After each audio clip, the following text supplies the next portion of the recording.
OptixEQ, and today's video race of the day is Gulfstream Park, race 4 on Wednesday, December the 29th. And I'm going to do this race and race 5 in a separate video. So maybe we can look at playing a daily double or so forth. But these are two difficult races, I would mention. So I'm going to do a bunch of different things. And again, the idea is you could see someone handicapping with the product, so maybe you can gather some interesting tidbits out of all this and hopefully help you find value horses. Okay, that's the whole idea. Value.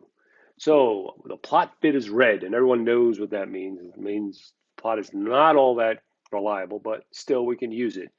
The other thing I would note is the contention being very light, snowflake, and then the speed rating about average at 25.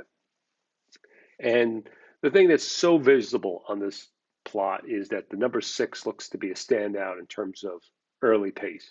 So you can see he's an E horse, and you can see a bunch of seahorses after that. And then you got a bunch of horses that really haven't established a run style, right? They haven't run a good race yet. Remember, these horses are lightly raced. They're maiden special weights, 3-year-olds and up.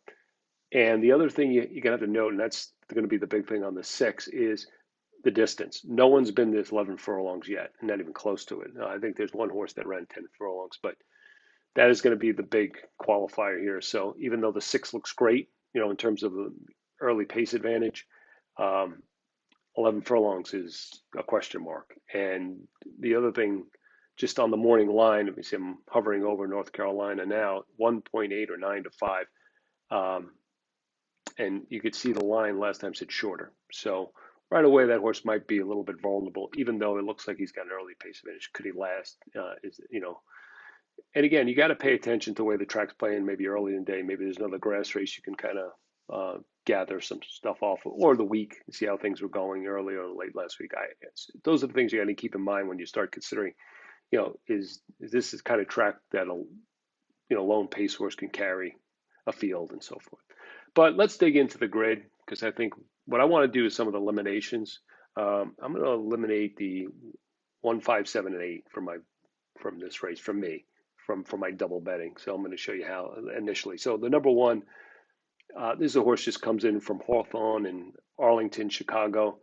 It's not the same. I mean, you can see this horse kind of races at Gulfstream early in his career, 5th and 7th, and they shipped him to Chicago. I think he might do some damage there, and he just hasn't. He ran his best figure last time, 79, and even though the range is 75 to 81 here, I think it's going to take closer to a 90 to win this race. And, the tactics plus that red keyword says that he got kind of the trip there, and that was his best figure. So if he kind of comes back to, his 70s or low to mid 70s, he really doesn't have much chance in here. So that was the one horse that I was going to eliminate. 7, these are a little bit more tricky eliminations because these horses have run good races. And in the case of this horse, he ran really well in his second race. Sprinting at Kentucky Downs, ran a big figure. He was wide in that race. Then they tried him. After that, they tried him on the dirt, and he just bombed. But you can say, well, whatever. Then he comes back on the turf, and he was against the flow. He didn't keep up, and now they're going to ask him to go 11 furlongs off a layoff, another 63-day layoff. Just again, it's just not something that. I feel comfortable with. So that's kind of the reason with the 7 being eliminated from my double, and then the 8 advanced placement. This horse looked like he was kind of on the improve, and then he had a layoff, and he came back and ran a really good, best number yet. But that was an off the turfer in the slop, and then he came back and just didn't run well, and now the big layoff. So it's like he's really iffy. Don't know what he's getting. More for Leparoux and Lynch fans. But who knows how he comes back? I'm just not feeling it. Again, he started a new form cycle, and coming off a 1 that was kind of declining, and his best race that would make him competitive was on off the turfer, which those races usually are just less competitive. Okay, so the 1, 7, 8 are the horses that we don't like. So now we're going to go and look at the 2 Clement horses. I can show you a little trick here I do with the grid. The program numbers. I'm going to say 2 or 5 in the program number, and that's what it's going to get, 2 and 5. So these are the 2 Clement horses you can see, and they're interesting in the fact they kind of look similar, at least their debuts do. Warren and Mega Yacht. And so Mega Yacht first race C plus wide and C plus for Warren. And you could see that he doesn't usually crank them up, right? Clement the first time. So they both ran C pluses, decent figures, and you expect to move forward. Now, what happened with Mega Yacht, you didn't see him again for 201 days, okay? And he gets a better than looked effort.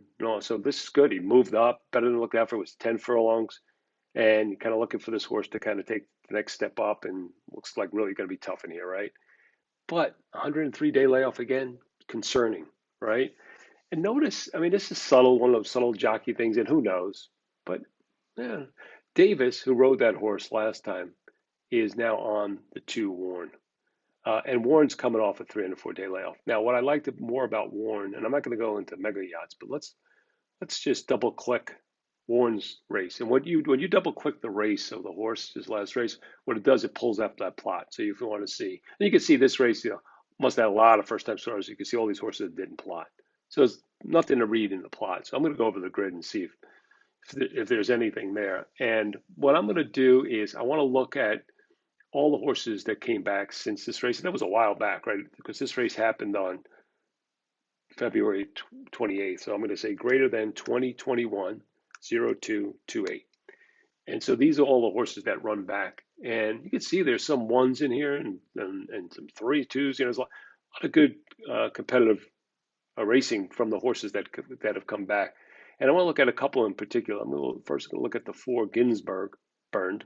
And this is a horse that competed and was in the money in a grade 1 at Arlington. Okay. So this horse showed that, he had some class. And then the other one who came back was Cellist, number 10. And this horse won a stakes race, then came back and ran 3rd in Belmont's grade 1, 6th in the Saratoga race. Okay. But he still ran a B minus and a good figure. And then a 3rd in another stake. So this horse is a stakes horse. So, I mean, this race has come back pretty strong. These horses are very competitive. So for me, I'm leaning 2 over the 5 in terms of the Clement horses. I just think that 2 probably has upside, and that the 5 is a little iffy with this. Again, another layoff. If the 5 was coming back in normal time within like 45 days, I would lean toward him. But since he's not, I'm leaning toward the 2 of the Clement horses. Okay. So let's look at the 3. There's another one. This one I really have. I'm having a difficult time trying to assess. And you can see this little triangle here, and you're going to see it in the other horses that I look at. It says charts missing key data. For some reason, the charts weren't there. It was just they kind of got a final time. It was, who knows if the timing of the race was wrong. But this horse ran an 80, so I don't trust this figure. I don't know if it's better or worse. And the problem is no horse has come back and run since then, right? The one thing I really know, this horse was really hammered at the windows every time he's run. So somebody thinks he's got something. And, that was his first race in the U.S. He's a kind of a use. I guess I'm just not overly excited or not excited about him. 11 furlongs. He's kind of European, so maybe he can go this. I don't know. But it's a horse that you have to consider. And again, it's going to come down to odds and value. For me, 9-2 short. But I could see people trying to make a case for him. Again, it's really hard to horse to assess for me. The other horse that I wanted to look at was the number 6 and the number 4. So I'm going to look at them together because they come out of the same race. And we talked about the 6 being the favorite and also being the horse with the speed in this race. So let's look at these 2. So North Carolina kind of sprinting early, stretched him out, got flow, ran a good race, ran his best race.